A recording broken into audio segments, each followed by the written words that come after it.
रहनुमा भारती जी,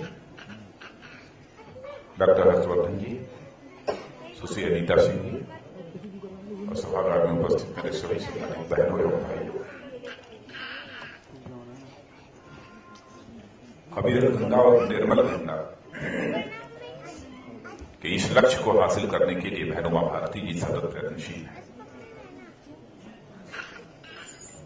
लेकिन मैंने देखा कि अविरल गंगा के लिए वो प्रयत्नशील तो है, लेकिन उनका भाषण खांसी के कारण जो है अविरल नहीं रह पाया।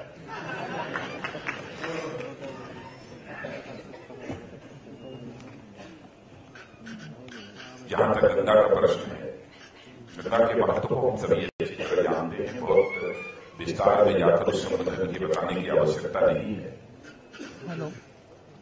और गंगा के संबंध में यह भी मैं दावा पेश नहीं कर सकता हूं कि मैं बहुत कुछ जानता हूं,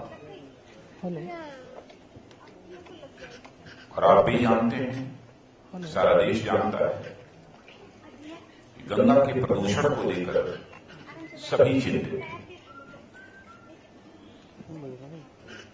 और 1985-86 से गंगा एक्शन प्लान की योजना बनाई थी उस समय की सरकार ने। गंगा का जो प्रदूषण हो रहा है, यह प्रदूषण रोकना चाहिए, नहीं तो देश के आर्थिक विकास पर भी बहुत ही प्रतिकूल असर पड़ेगा। और उसी समय से गंगा एक्शन प्लान बना था। तब से लेकर आज तक जहां तक मुझे जानकारी है, लगभग 1,500 करोड़ रुपए खर्च हो चुके हैं। और शायद हाल में ही विश्व बैंक ने भी 2600 करोड़ रुपया गंगा को निर्मल और अविरल रखने के लिए खर्च करने का फैसला किया।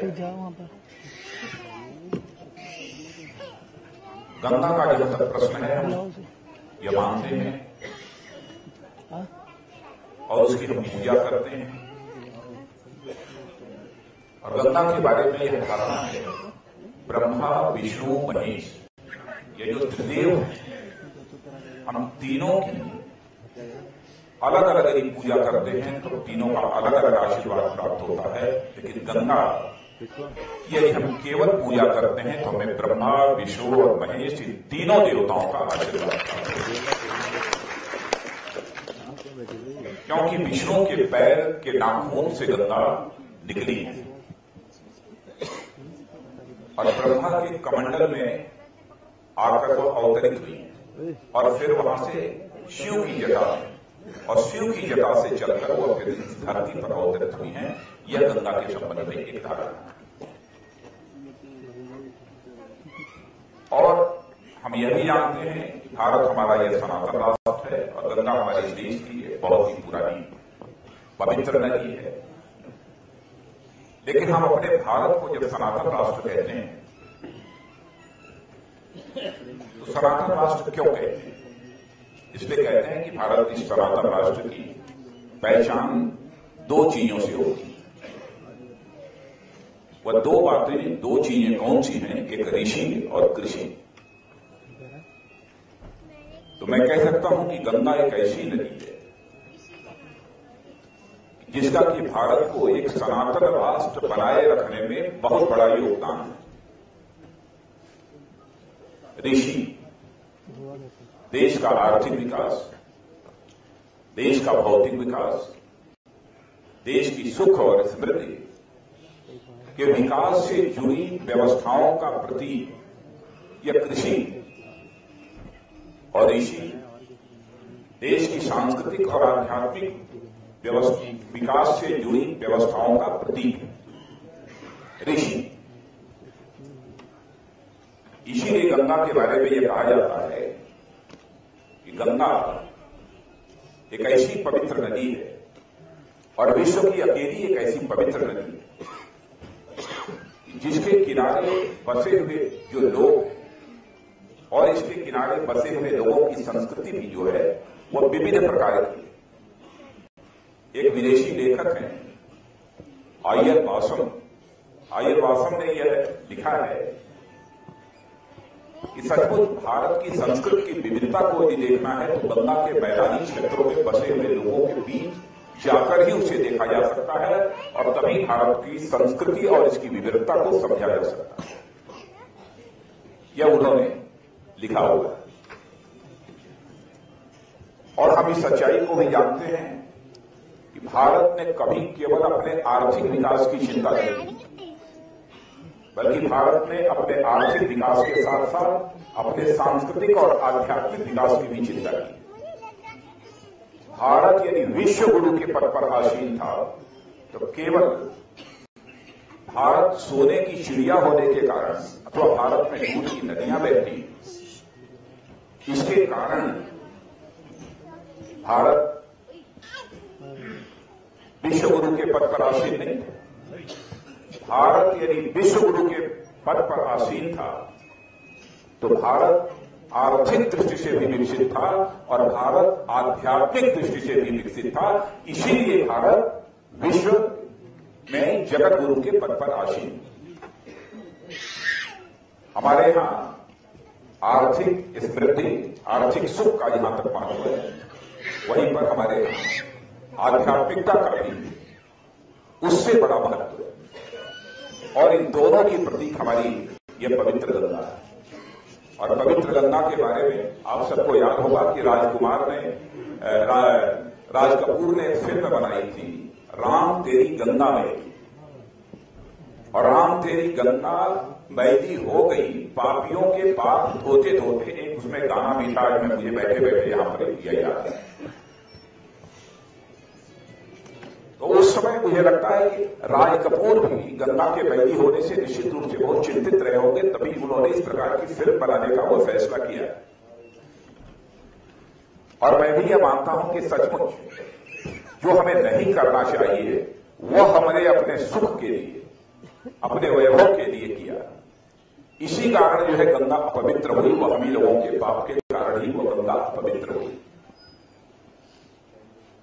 और आज इस बात की आवश्यकता है कि गंगा को अविरल और निर्मल रखने के लिए हम सभी को संकल्प लेने की आवश्यकता है। और गंगा को निर्मल और अविरल रखने के लिए जो प्रयत्न की आवश्यकता है, मैं मानता हूं कि उमा जी के ऊपर जो यह जिम्मेदारी दी गई है, भारतीय जनता पार्टी ने दी गई, उन्हें निश्चित रूप से कामयाबी हासिल होगी। क्योंकि जिस चीज में वह हाथ लगाती है उसमें सफलता। मैं जानता हूं कि गंगा यदि इस धरती पर आई है, बहुत आसानी से नहीं आई, बहुत सहजता से नहीं आई, उसके लिए भगीरथ प्रयास करने की आवश्यकता पड़ी है। वैसे ही गंगा को निर्मल और अविरल बनाने के लिए भी भगीरथ प्रयास करने की आवश्यकता है। और भारतीय जनता पार्टी इसके लिए पूरी तरह से प्रतिबद्ध है। हमारी सरकार आएगी तो हम गंगा को निर्मल भी बनाएंगे, हम गंगा को अविरल भी बनाएंगे। और मेरी व्यक्तिगत यह धारणा है, केवल गंगा में धन के प्रवाह से ही गंगा के जल को अविरल नहीं बनाया जा सकता है, बल्कि सचमुच गंगा की धारा को अविरल यदि बनाया जा सकता है तो उसमें अधिकतम जल के प्रवाह से ही उसकी धारा को अविरल बनाया जा सकता है, केवल धन के प्रवाह से नहीं हो। तो उस जल की धारा को बढ़ाने के लिए क्या क्या किया जाना चाहिए, इस संबंध में भी बहन उमा जी ने अच्छी खासी योजना बताई है। उसका एक एक्शन प्लान भी उन्होंने तैयार किया है। केवल गंगा एक्शन प्लान की जो सारी योजनाएं हैं उसी को बहु हमारी सरकार बनने पर लागू किया जाएगा, मैं ऐसा नहीं मानता हूं, बल्कि उसमें जो भी आवश्यक संशोधन की आवश्यकता होगी और जो कुछ भी अधिक से अधिक करने की आवश्यकता होगी, सरकार आने पर हम ये करेंगे। क्योंकि मैं जानता हूं भारत ही नहीं, दुनिया के ऐसे देश जिनकी बहुत पुरानी संस्कृति नहीं है, उन्होंने भी अपने यहां की नदियों के महत्व को समझा है।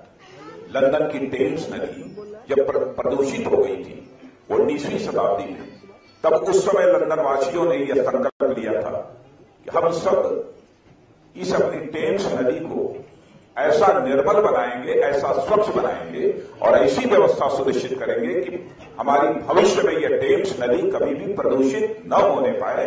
तब से लेकर आज तक लंदन की वह टेम्स रिवर आज तक प्रदूषित नहीं होने पाई।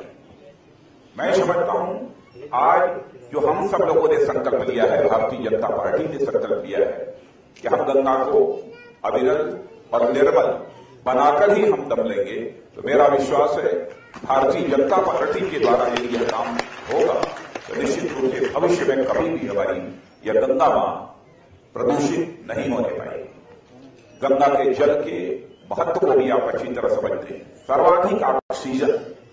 सर्वाधिक ऑक्सीजन यदि किसी नदी के जल में होता है तो वह गंगा के ही जल में सर्वाधिक ऑक्सीजन होगा।